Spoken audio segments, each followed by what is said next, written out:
Hello and welcome to the Coaching Podcast, coaching for success in sport and business.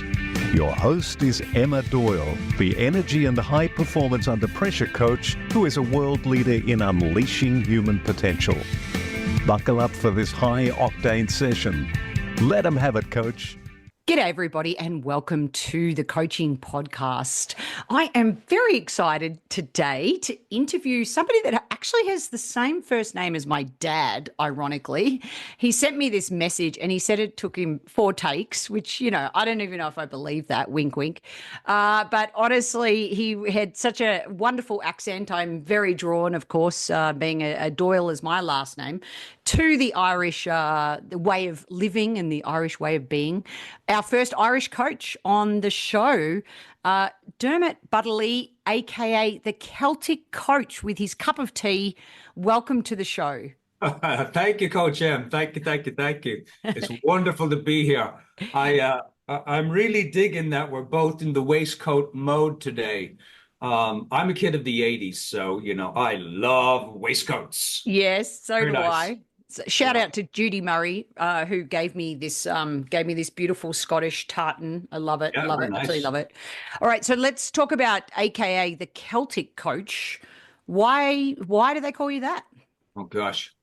Well, I have to be honest. It was a whole branding thing, but this guy used to, one of my clients who back in the day of the wheel and pagers and CDs, bring back the 80s. He was joking one day and he called me the Celtic Coach. He said, here he comes, the Celtic Coach. And I was just known as, Dermot. Which, by the way, your dad's name, Dermot, in Irish is Diarmid, and it means to live a life without envy. Ooh. So now you know. Hopefully your dad just got up on the notch of even cooler dads.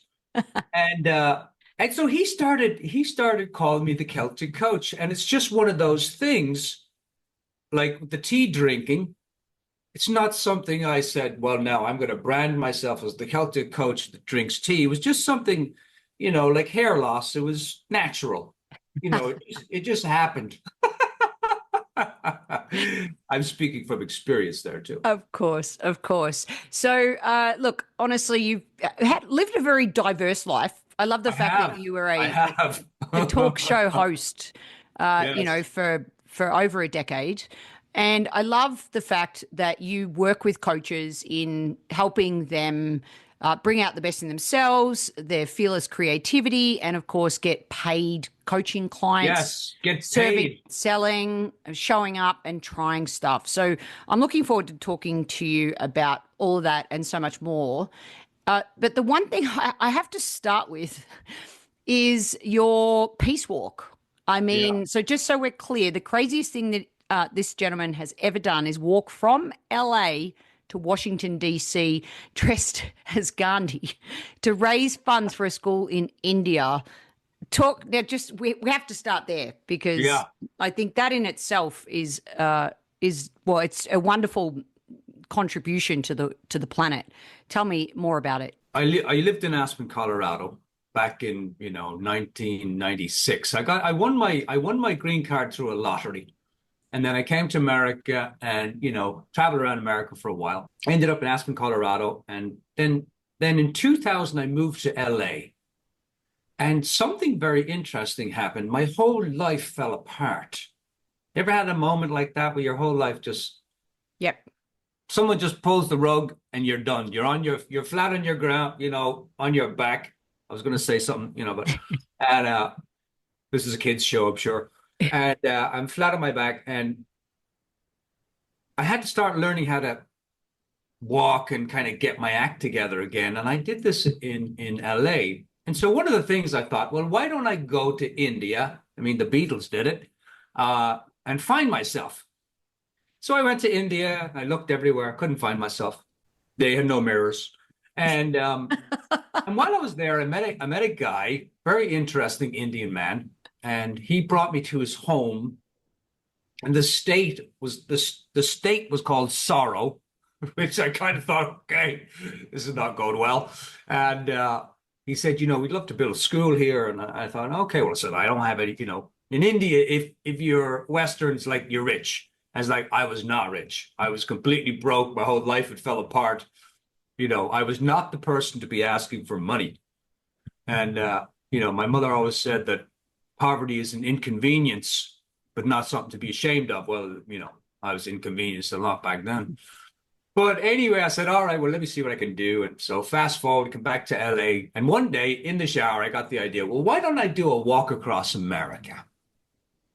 And at that particular time, I was reading a lot of Gandhi, his philosophy, his teachings. I was reading a lot of stuff about his life. And then don't ask me, I wasn't drinking at the time, but I decided to put on the dhoti, which is the dress garb of Gandhi, with a walking stick, and walk from LA to Washington, D.C., and talk about Gandhi, talk about his life, do interviews. And I would do it with 2 pairs of runners, 2 pairs of socks, a couple of pairs of underwear. And, and that's what happened. And it took like 15 months to complete. I got sick. I mean, things fell apart. I wouldn't encourage people to do it now. But having said that, I think it was one of the greatest, we're talking about business and we're talking about leadership and the principles that go with that. And one of the things that I really struggled with in my life, I grew up in an alcoholic family and had a lot of crazy stuff happen there. And one of the things that I always struggled with was completing things, and I think in the world of business and I think in the world of leadership, the word leader literally means, it comes from the Greek, it literally means pathfinder, someone who creates or finds a path for others, leader. And I thought, if there's anything I'm going to finish in my life, I'm going to finish this fucking walk. And that was the one thing in my life that I did that it really changed a lot of things. It changed, my feeling of, boy, maybe I can do something different with my life. Because I was 30, my life had completely fallen apart. And, it tells you how much my life was falling apart because I'm walking across America dressed as Gandhi. Scaring all the folks that I came in contact with, But I think, in terms of business and leadership and principles, sticking with something. It's not always easy, but, the great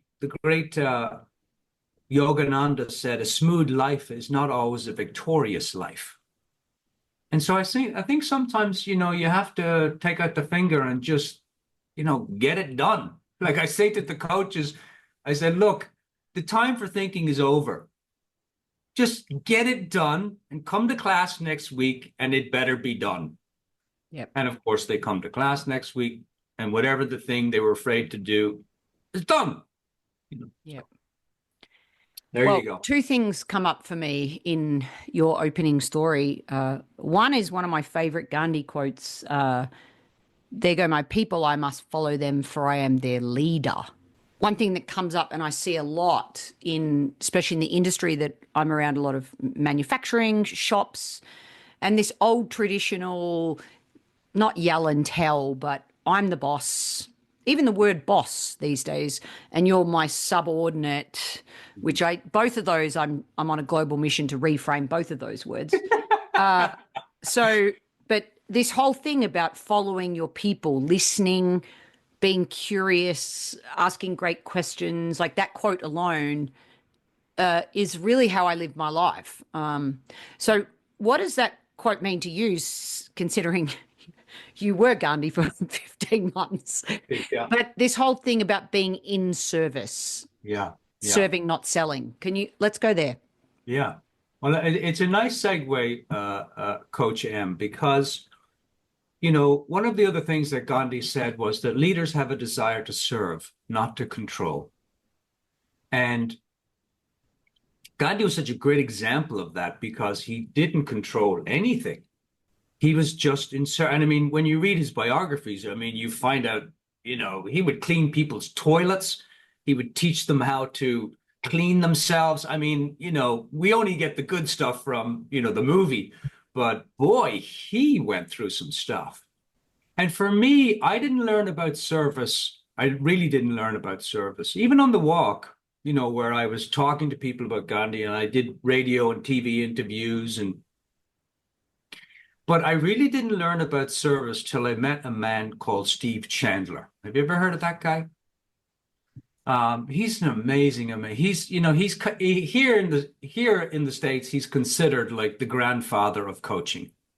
He's the guy. And when I started my coaching journey quite a few years ago, I was selling. And I was telling everyone about coaching, and I was telling everyone about the benefits of coaching, and I was selling, telling. And when I met, and that doesn't work for coaching. It doesn't work for most things because Steve said to me, connection and conversation is what's going to build a business, Dermot. You can be tricky with your sales marketing techniques, but he says what's going to sell a business is conversation and connection. And especially for any coaches watching, you want to build the business, it's got to be done through conversation and connection. And that to me is service. I often tell coaches that the old paradigm for building a business was selling. But the new paradigm, and this goes for business and leadership as well, the new paradigm is serving. Now, there's nothing wrong with serving and making money. Those two things go hand in hand. Steve would often say to me, Dermot, service is a well-paid coaching relationship. Well paid, you get paid for your service, but it's a coaching relationship. And when you can put those two things together, you can pretty much make money in any business. I think Steve Jobs really, he was very gifted, very creative, definitely a curator in terms of meta programs. But he really did care about putting a service out there that was going to really help people, and I think that really helped, Mm-hmm. I don't know if I answered your question even remotely. Yeah, you did. No, you totally did.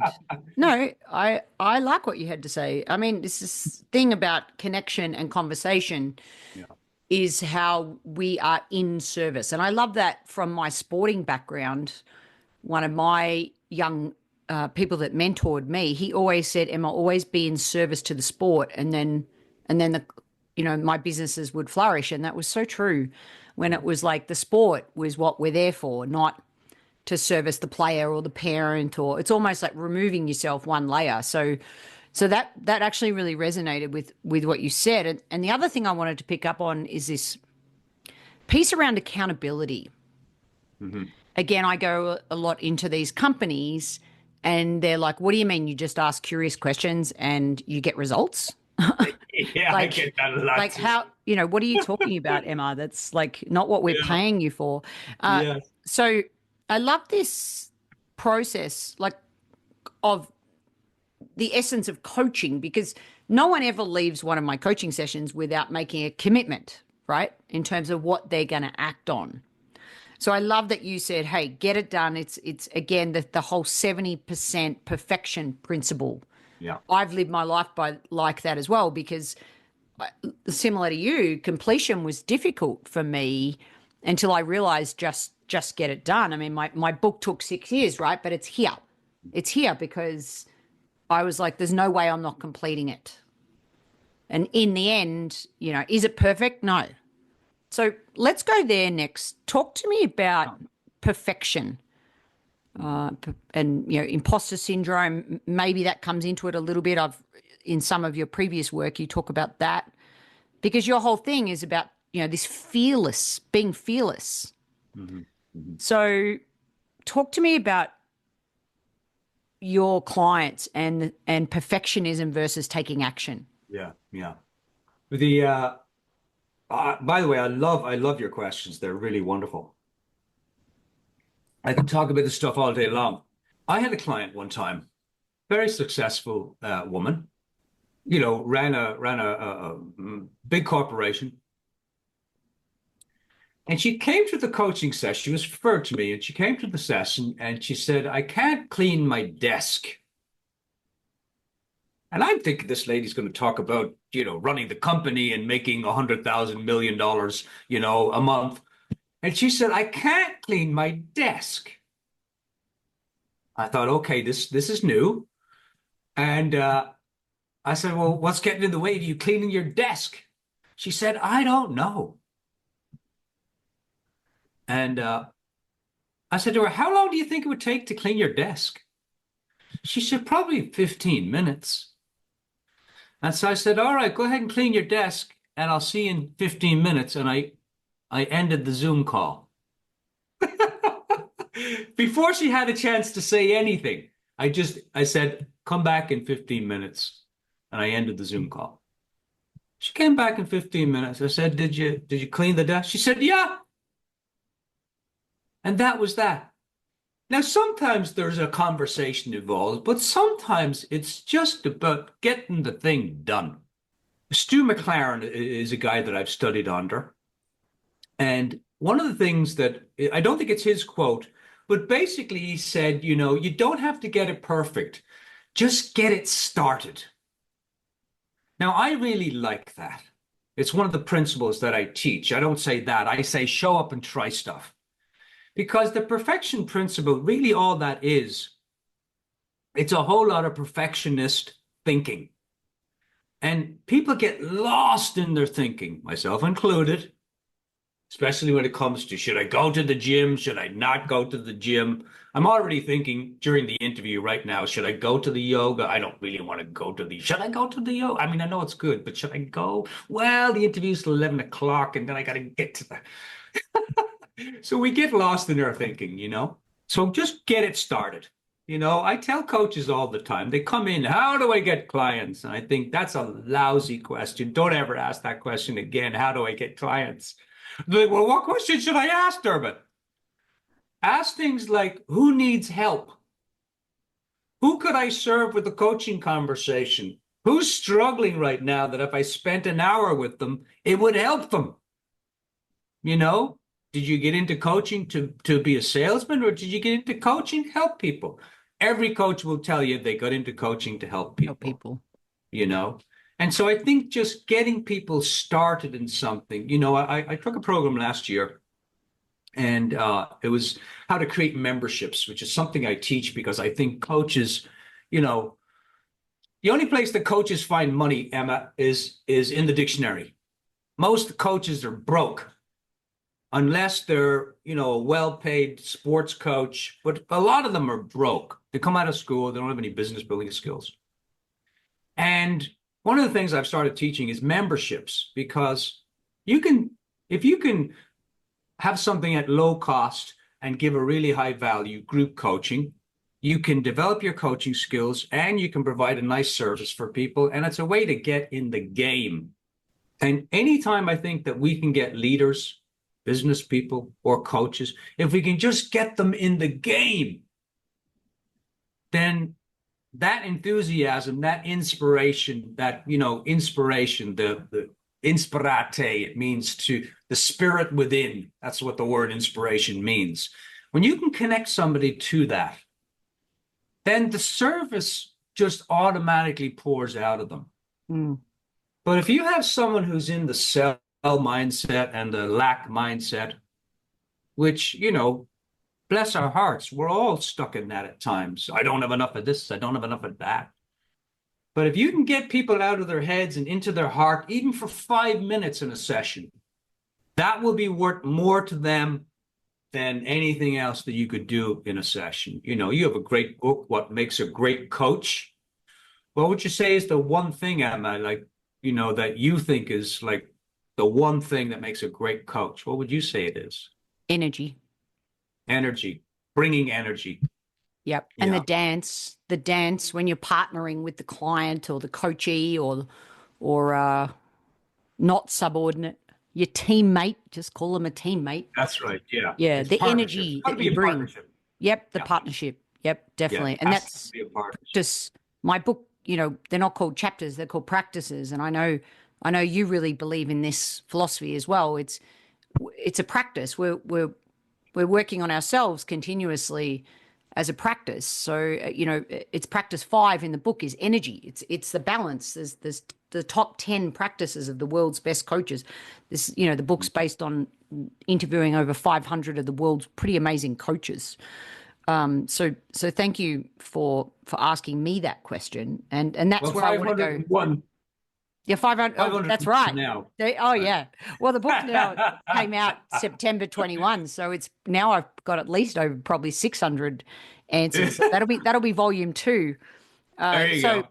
and I ask people, well, I'll go to my guiding question, which probably leads in nicely to where I want to go next, which is in 1 to a maximum of 3 words. What do you think makes a great coach?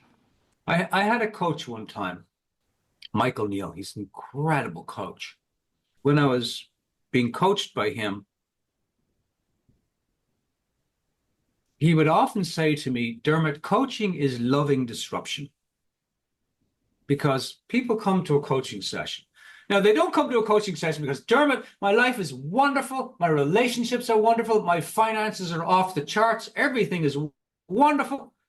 I just want to have a few coaching sessions to make it even more wonderful. They don't come to coaching. They come to coaching because either their life is a mess, or their life is good, they'd like it to be better, or there's something in their life that they keep bumping up against that they just have not been able to shift. And I think Michael was onto something, when he said that to me. And he said it to me often. Because I was one of these coaches in the early days, and most coaches are like this. Confidence lower than the Colorado River. And if you've ever been on the Colorado River, it's pretty low right now. But that's a whole nother story. And he would say to me, Dermot, you've got to be willing to disrupt the client's world. But you've got to be willing to do it in a loving way. And I thought, oh, loving disruption. He called it loving disruption. And I think, as I'm thinking about your question, I think loving disruption, because when I was starting out, I did not have the confidence or the skill, mind you, or courage or anything like that to challenge a client. And there were many clients that didn't do the action steps. There were many clients that I kind of, as I was listening to them, I was like, boy, that just sounds like a lot of what coming from where. And I thought, but I never had the gusto or the courage to say, gosh, I might have to call BS on that, John,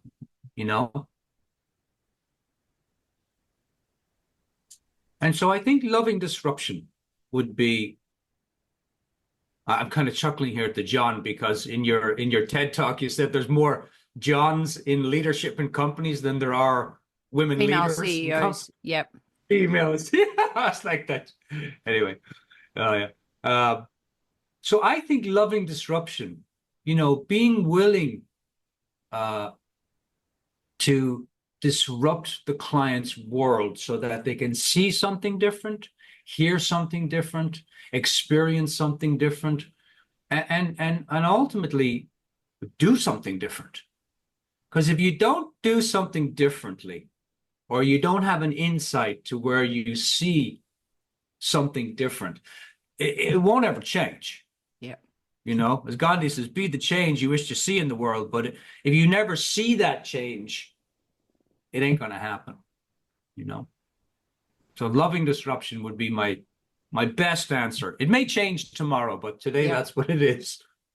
Fantastic. I often say that confidence equals time plus experience. Mm-hmm. And you mentioned off air that you have studied under many great coaches. And you've already mentioned 3, Steve, Stu, and Michael on this podcast. One of my philosophies is that if we can short circuit the experience of somebody else, it's been there, done that, and learn from them and ask them what's been their greatest failure and and then we can add that to our coaching toolkit or not. We can give it a go, and if it works for us, great.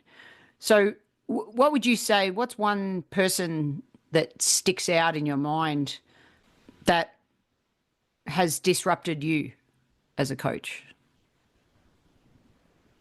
It'd have to be Steve Chandler.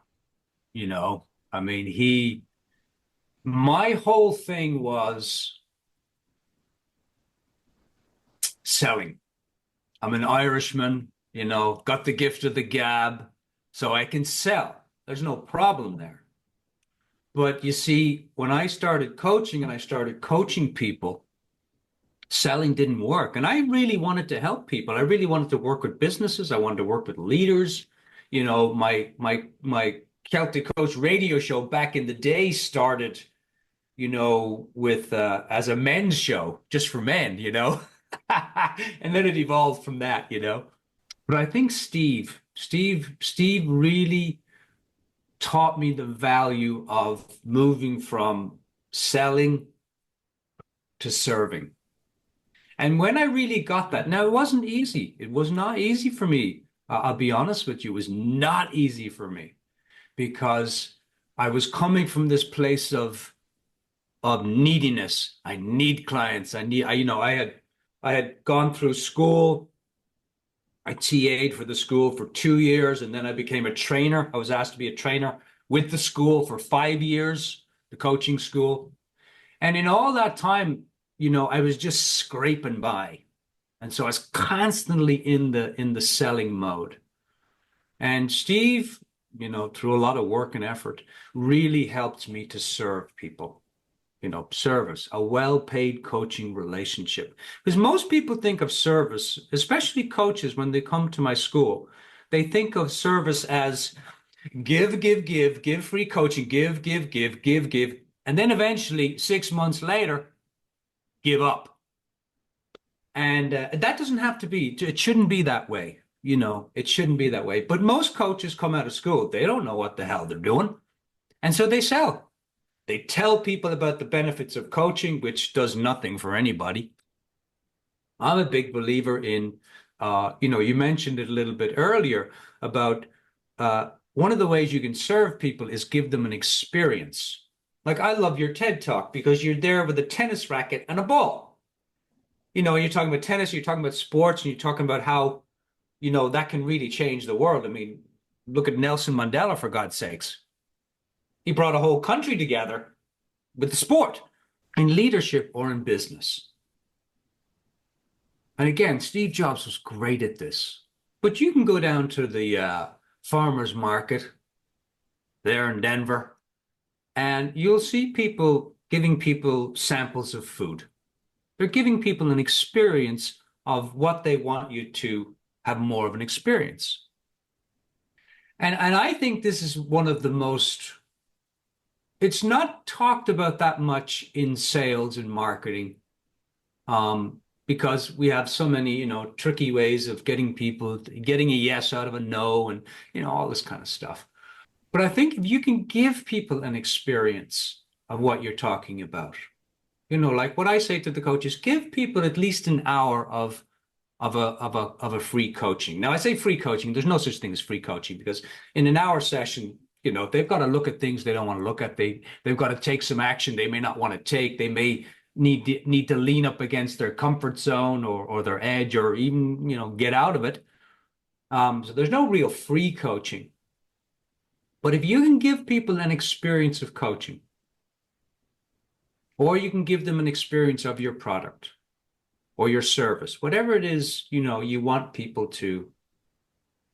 And I'm hopeful. I think most of the businesses really want to serve people in some way. It gets lost, through money or whatever. But I think for the most part, to me, there's no such thing as business. There's only people. And I think most people are good. And I think most people really want to help people.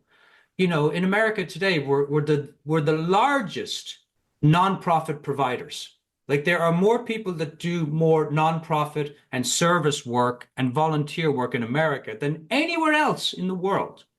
That says something. That really says something about the people, Yep. Yeah, it does.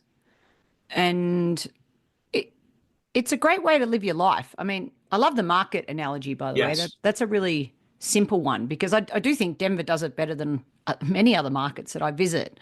Yeah. But I can't tell you how many times I've tasted like the chocolate chip cookie and gone, I have to have a pack of those, or even, Yeah. the Yeah. protein bar that you think, oh, you never know which one to buy at the supermarket. Whereas at the markets, I think I love this concept of, and it's almost you're giving an experience because you really believe in the experience. That's it. And That's it. That's it. that's You that's a got it. key distinction as well. Yeah. That's the key thing to the whole thing. That when you believe in something, you know, like coaches like, oh, I don't want to tell people about coaching because I don't want to come across as, needy and salesy. But if you really believe that you can help someone with coaching, then you don't come across as salesy. You come across as being of service to that person. Absolutely. And Yep. so you nailed it. That is the key, to believe in it. Now, it takes time. I didn't come out of school believing in coaching, Yep. but when I started paying for coaching and I started getting good coaching from like really good coaches, then I really started valuing the service that I was providing. And I think you're hitting on something really important here. You've got to find a way to really value what service you're providing. And in that value, that will come across to people. Yep. You talk about like when I saw your TED Talks, like you could feel the passion, the enthusiasm, just hey, I want you guys to get this. What I'm saying is important and listen up. This is good stuff. Mm, You can feel that passion in your talk. mm, And that comes from there.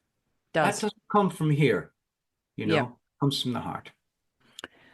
All right. Well, talking of loving disruption, what disruptive idea do you have that will change the coaching landscape in 2030?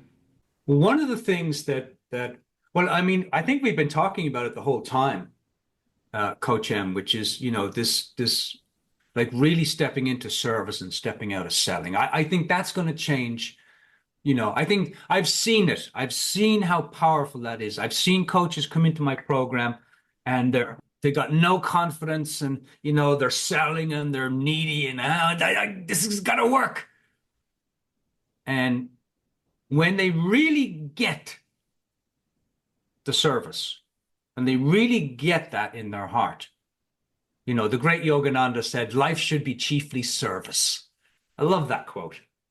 When you really get that in your heart, everything shifted. Everything shifted for me. I started making money, which was nice, because I struggled for 4 years. I spent all my savings and started looking at other people's money. They were like, Dermot, you might want to give up this coaching and, go get a job somewhere. And I was like, I really believed in what eventually I really believed. I didn't believe in it at the start, but I wanted it, And so I think service, Emma, I know I'm kind of beating a dead horse here, but I think service is what's going to change the landscape of coaching and business and leadership, because I read a lot of biographies, and every biography that I've ever read, whether it was Nelson Mandela, St. Francis, St. Augustine, Steve Jobs, Nelson, all these people, they all talk about service. Every book, it's some form of service and leadership. And those two things have always been talked together as they go hand in hand. Service and leadership goes hand in hand. Mm. And so I think service with leadership, I think that's what's I don't know if it's going to change anything, because I'm a big fan of Gandhi's quote of like, forget about changing the world, just change yourself, and that'll change.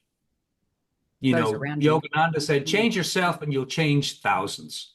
Yeah. And I think, you see that in your TED Talk. A lot of people watch your TED Talk and something in them shifts.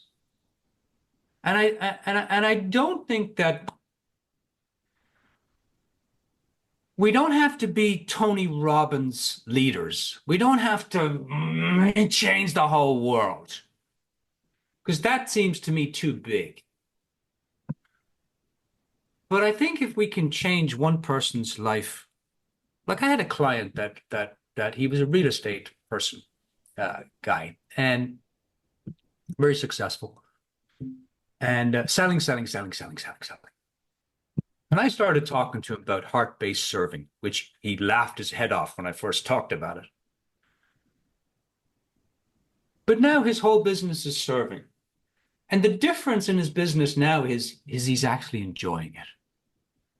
And believe it or not, he's making a lot more money in his business. But the most important thing is, because money was not a big thing to him, was he's having fun. Because I always ask people, when I go into a company or something, I say, why'd you start this company? And they always tell me, and I bet they tell you the same thing. Oh, I wanted to help people, and I wanted to create something that could be a legacy, and I wanted to have fun, I wanted to make a business out of what I love to do. And then somewhere along the way that, it changes. And so bringing people back to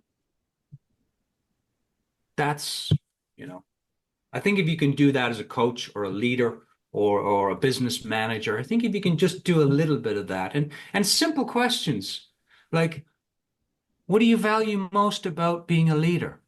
What do you value most about this business that you've created? What are some of the benefits that you see this business is providing for other people? What about this business makes your heart sing? What about this business that you've toiled over for years? What about it rang your bell or still does ring your bell? I think questions like that, they're called value-based questions in coaching, because connect people to their values. And when you do that, values are from the heart, beliefs are from the head. And I think as much as we can connect people to values in leadership, in business, in coaching, just human beings. Yeah. I think that's a pretty good day's work. Absolutely. Yeah, it is. It's how you get aligned. It's easier to make fearless decisions and take inspired action. So,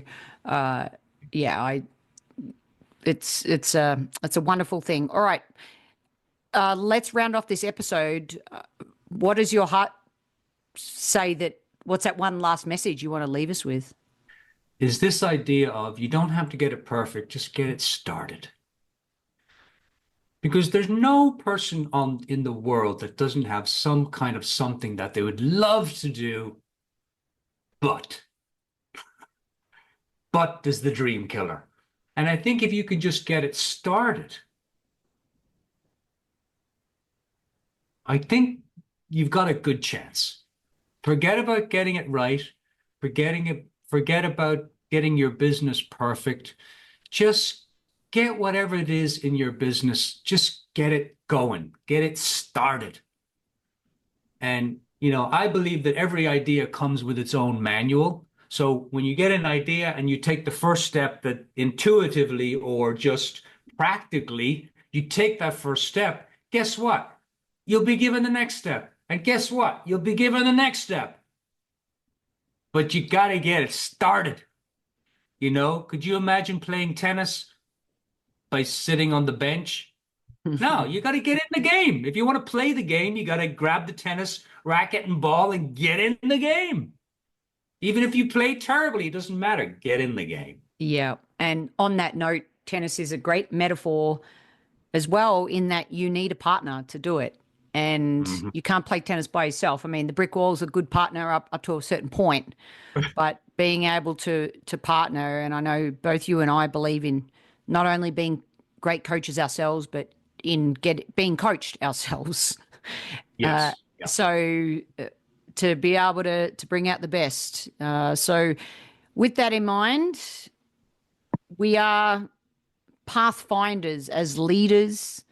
We learn from our mentors by loving disruption and believing in the spirit within. Take action, get it started, be fearless. Check out clubfearlessforcoaches.com, all the show notes to learn more about this fascinating gentleman, otherwise known as Dermot Butterly, aka the Celtic Coach. It's been an honor and a pleasure spending 1 hour of my life that I will never get back. And I'm extremely grateful for you being a coach. I feel the same way, Coach M. Thank you very much. Thanks for having me. Thanks for all the people listening out there. I hope you get something of value from this conversation, and keep going. Yeah, absolutely. And perhaps even one last request from me is, with each of those value-based questions, I invite you to pause the episode and answer them. Give it a go. And of course, enjoy your coaching. Thanks for listening, everybody. Bye for now. The Coaching Podcast is sponsored by Transition Coach for Athletes, a global coaching, mentoring, and US college sporting scholarship placement service. The service helps athletes navigate the often challenging world of choosing your best college fit while maximizing sports performance. Visit www.transitioncoachforathletes.com. If you enjoyed this episode, please leave a rating review on your podcast listening device. And don't forget to tell a fellow coach about the show. The ball is in your court to take action and enjoy your coaching.